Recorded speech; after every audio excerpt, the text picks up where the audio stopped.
दोस्तों आदाब, मैं हूं आपका मेज़बान डॉक्टर अमजद अली बाबर। हम आज पढ़ेंगे मिर्ज़ा असदुल्ला ख़ान गालिब की गज़ल। ये यूनिवर्सिटी ऑफ जम्मू के MA के निसाब में शामिल है, UG के निसाब में शामिल है। और जो दोस्त इस तरह की गज़लियात, तशरीह या उर्दू अदब के हवाले से कुछ भी जानना पसंद करते हैं, सुनना पसंद करते हैं, वो चैनल को ज़रूर सब्सक्राइब करें और उन दोस्तों तक पहुँचाएँ जिनको इसकी ज़रूरत है। हम आते हैं गज़ल पे। नक्श फरियादी है किसकी शौक़ी तहरीर का, कागज़ी है पैरहन हर पैकरे तस्वीर का। ये शेर ऐसा है कि बहुत से लोगों ने इसकी तशरीह की है, बहुत से लोगों ने इसकी तफसीर लिखी है और तरह तरह से लिखी है। अगर मैं एक रवायत यहाँ पर आपके सामने बयान करूँ तो गालिब को जब ख़ुद पूछा गया इस शेर के हवाले से कि इसकी क्या तशरीह है, तो गालिब ने कहा कि ईरान में एक दस्तूर था कि जो फरियादी था वो जब बादशाह के सामने, हाकिम के सामने फरियाद लेके जाता था तो वो कागज़ी लिबास पहन के जाता था। तो बादशाह ये बात समझ जाता था कि ये फरियादी है, या फिर खून आलूदा लिबास पहन के जाता था। लेकिन नाक़दीन ने जब इसकी तहकीक की तो कहते हैं कि इस तरह की कोई वहाँ पर रवायत नहीं मिलती। बहरहाल अगर वो रवायत हो या ना हो तब भी ये एक उम्दा शेर है। इस शेर की ख़ास बात तो ये है कि ये गालिब की दीवान का पहला शेर है और उमूमन या आम तौर पर शुरा ने गालिब के दौर में या उससे कबल जब भी अपना दीवान शाया किया तो वो दीवान या तो हमद से शाया हुआ या नात से शाया हुआ। लेकिन यहाँ भी गालिब की इनफरादियत जो है वो साफ़ नज़र आती है कि इस शेर के अगर हम एक माने लें तो वो खुदा के साथ शिकवा नज़र आता है। तो गोया गालिब ने जो अपनी इनफरादियत यहाँ भी कायम रखी। अब इस पे हम थोड़ी और बात करते हैं। नक्श फरियादी है किसकी शौक़ी तहरीर का, इसको अगर हम ऐसे पढ़ लें, नक्श नक्शा यानी तस्वीर या दीवार पर बनाया हुआ कोई नक्शा आप यूँ देख लें। फरियादी है कि वो फरियाद कर रहा है, जो नक्श है वो फरियाद कर रहा है। इसी मिसरे में कहता है शायर गालिब, कहता है किसकी शौक़ी तहरीर का। शौक़ी तहरीर, शौक़ी होता है शरारत, शौक़ी तहरीर कि शरारत में लिखी गई तहरीर। कई बार अगर आप देखें तो बच्चे दीवारों पर शौक़ी से लिख देते हैं, नक्श बना देते हैं, कुछ लिख देते हैं। जहाँ कई बार तो घर वालों को अगर आज के तनाज़र में हम देखें तो बुरा भी लगता है कि एक अच्छी दीवार थी तो उस पर कुछ लिख दिया गया। लेकिन यहाँ पर इस्तिफ़ामिया है, गालिब सवाल पूछ रहे हैं कि ये किसकी शौक़ी तहरीर का नक्श जो है ये फरियादी है, उसकी फरियाद कर रहा है। अब दूसरा मिसरा हमारे सामने आते ही शेर और खुल जाता है। दूसरे मिसरे में कहते हैं कि कागज़ी है पैरहन हर पैकरे तस्वीर का, कि कागज़ी यानी कागज़ से बना हुआ, कागज़ी सिफत यानी बहुत नाजुक, पैरहन यानी लिबास, हर पैकरे तस्वीर का, तस्वीर में जो भी हो उसने जो भी लिबास पहना है वो कागज़ी है। अब एक तो अगर हम इसकी ये देख लें कि अगर हमारे सामने कोई तस्वीर हो, अब तो डिजिटल कैमरा आ गया है, लेकिन अगर तस्वीर जब बनाया करते थे, कैमरे से निकाला करते थे तो वो कागज़ी हुआ करती थी, चाहे वो पेंट की गई थी या कैमरे से निकल के आती थी, तो वो लिबास भी कागज़ी है जो तस्वीर के ऊपर पहना है। तो वो ये बताता है कि कागज़ी होने की वजह से वो तस्वीर नापायदार है, देर तक नहीं रह सकती है।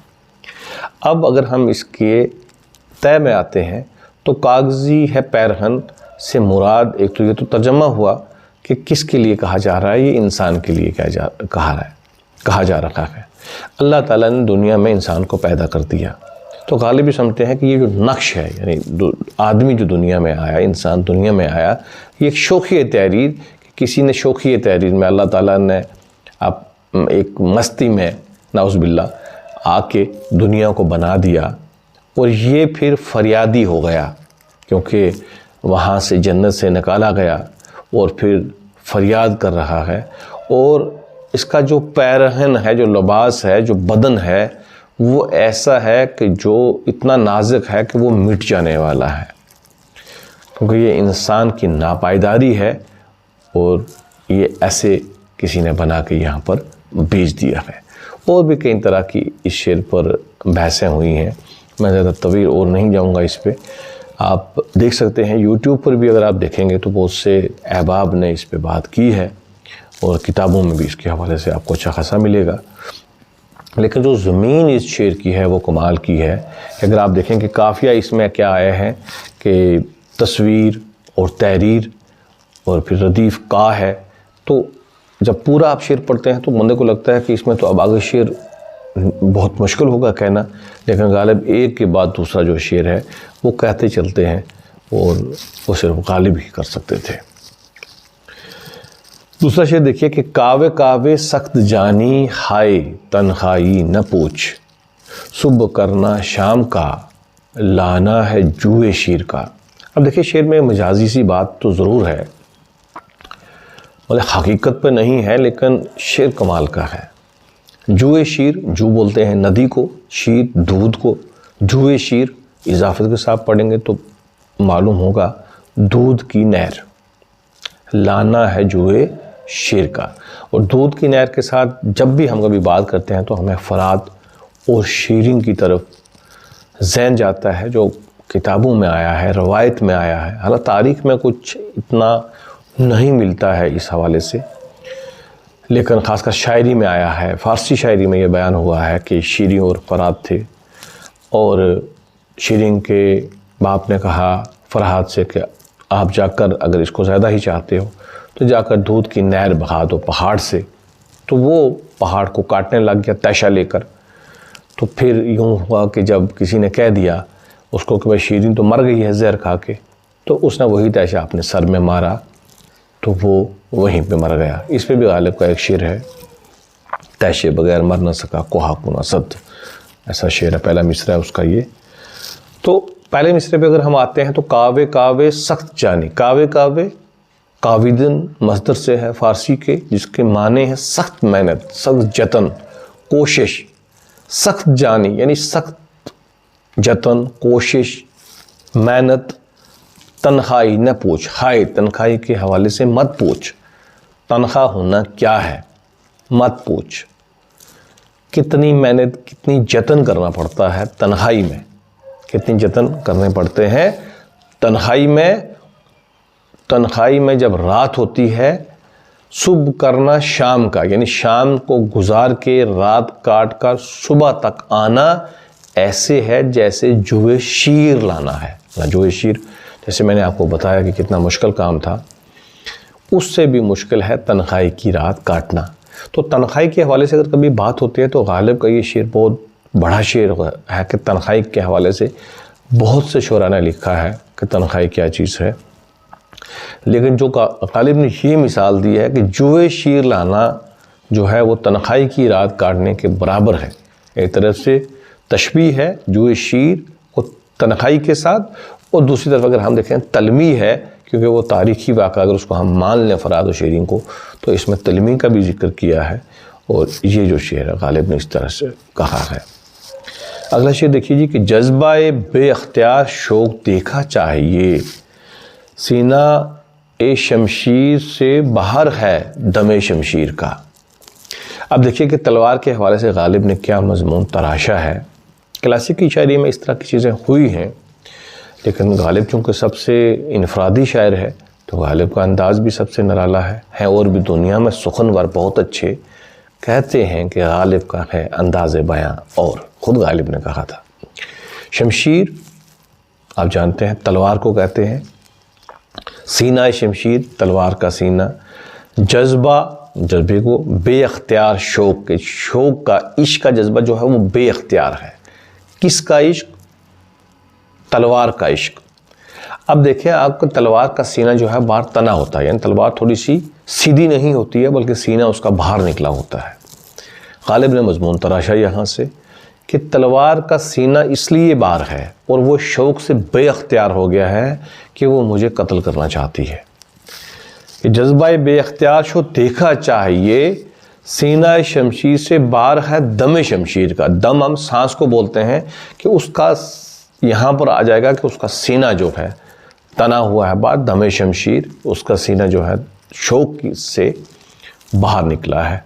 तो यहाँ भी हम देखेंगे तो सनत हुस्न तालील से काम लिया है। सनत हुस्न तालील वो है कि जहाँ शायर खुद कोई सबब निकाल लेता है, हालांकि वो सबब उसका होता नहीं है।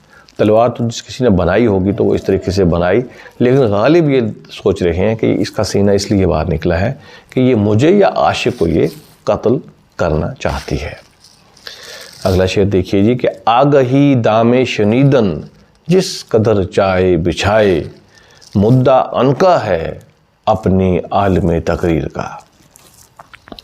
आगही यानी अकल, सोच, दाम होता है जाल, दामे शनीदन, शनीदन होता है सुनना, ध्यान से सुनना, जिस कदर चाहे बिछाए। पहले मिसरे में कि आप अकल, दानिश, फैम जिस कदर चाहो और ध्यान से सुनो, दाम बिछा लें आप सुनने के। और दूसरे मिसरे में कहते हैं मुद्दा अनका है अपनी आलम तकरीर का। अनका एक परिंदा है, फर्जी परिंदा जो नहीं मिलता, जो नायाब है। मुद्दा हुआ मकसद कि मेरा मुद्दा जो है वो अनका है, जो तकरीर मैं कहता हूँ, मेरी आलम तकरीर में तकरीर का जो आलिम है, तकरीर का जो मयार है वो अनका की तरह है, वहाँ तक पहुँचना आपके लिए मुश्किल है। अगर ये हम देखें तो गालिब उस दौर में बड़े मुश्किल शायर भी थे। गालिब के लिए ये कहा जा रहा था क्योंकि वो बेदिल की पैरवी कर रहे थे, मिर्ज़ा बेदिल जो फ़ारसी के बहुत बड़े शायर थे। तो गालिब को ये कहा भी गया था दोस्तों की जानिब से कि आप जो लिखते हैं बहुत मुश्किल है, ये इतना समझ नहीं आता है।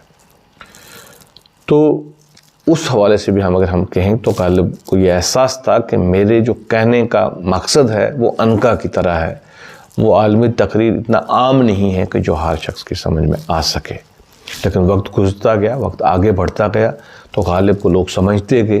तो अब भी गालिब की तफ़हीम हो रही है, अब भी गालिब पे बहसें हो रही हैं, तशरीह हो रही है गालिब की। और गालिब को हर शख्स अपनी उम्र के एतबार से समझता है। नौजवान बच्चा कॉलेज का अपने हिसाब से देखेगा और मैच्योर इंसान अपने हिसाब से समझेगा, और बुज़ुर्ग इंसान जो 50-60 की एज में जो गालिब को पढ़ेगा या 70 की दहाई में पढ़ेगा तो वो अपने तरीके से गालिब को समझेगा। मक्ता पे आते हैं, बस के हूँ गालिब बसीरी में भी आशे ज़ेर पा, मोए आतिश दीदा है हल्का मेरी जंजीर का। अब देखिए जंजीर में हल्के होते हैं, यानी छोटे छोटे हल्के बना के जंजीर बनाई जाती है। तो इस पे कैसे गालिब लेके आ रहे हैं, मक्ता में ख़ुद से मुखातिब हैं। आतिश आग को कहते हैं, आप जानते हैं। असीरी कैद को कहते हैं, कैदी। ज़ेरे पा यानी पाँव के नीचे, पा हुआ पाँव, ज़ेर यानी नीचे। बस के हूँ गालिब असीरी में भी आतिशे ज़ेरे पा। गालिब अगर चाहे मैं असीरी में हूँ, कैदी में हूँ, कैद हूँ, मुक़य्यद हूँ, लेकिन तब भी मेरे पाँव के नीचे आग है, यानी सख्त तकलीफ़ में हूँ। ये भी कह सकते हैं हम कि कैद में होना भी एक सज़ा है, और फिर कैद में रह कर वहाँ भी तकलीफ़ हो, वहाँ भी पाँव के नीचे आग हो तो और तकलीफ़ होती है। और दूसरे मिसरे में कहते हैं कि मोए आतिश दीदा, मोए बोलते हैं बाल को, मोए मुबारक आपने सुना होगा। मोए मुबारक या मोए आतिश दीदा है कि जो मेरे बाल है वो जो आग में आके वो दीदा ऐसा नज़र आता है जैसे कि जंजीर का हल्का बन गया हो। यानी जब बाल को थोड़ा सा सेक लग जाए, जिस्म के बाल को थोड़ा सेक लग जाए तो वो फ़ौरन आगे से मुड़ जाता है और हल्के की तरह बन जाता है। तो गालिब ये कहता है कि मेरी जंजीर कि जो मेरे मोए आतिश दीदा है हल्का मेरी जंजीर का, चूँकि मेरे पाँव के नीचे आग है कैद में भी रहकर, तो इसलिए मेरे जो बाल हैं वो इस तरीके से आग से मुड़े हुए हैं, गोया कि वो मेरी जंजीर के हल्के नज़र आते हैं। तो थोड़ा सा पेचीदा मज़मून ज़रूर है, अगर इस गज़ल के हम मज़ामीन को देखें तो काफ़ी पेचीदा हैं, लेकिन आप जो तलबा हैं उर्दू के वो इस गज़ल पे काफ़ी ध्यान देंगे। इस गज़ल के अशार को ज़ुबानी याद कीजिएगा और बार बार इसको पढ़िए ताकि ये आपको अज़बर हो सके। अपना ध्यान रखिएगा। जिन दोस्तों ने चैनल सब्सक्राइब नहीं किया है, सब्सक्राइब ज़रूर करें और अपने दोस्तों तक इसको शेयर करते रहें ताकि मैं आपके लिए मज़ीद इस तरह की वीडियो बनाकर ला सकूं। अपना ध्यान रखिएगा। खुदा हाफिज़।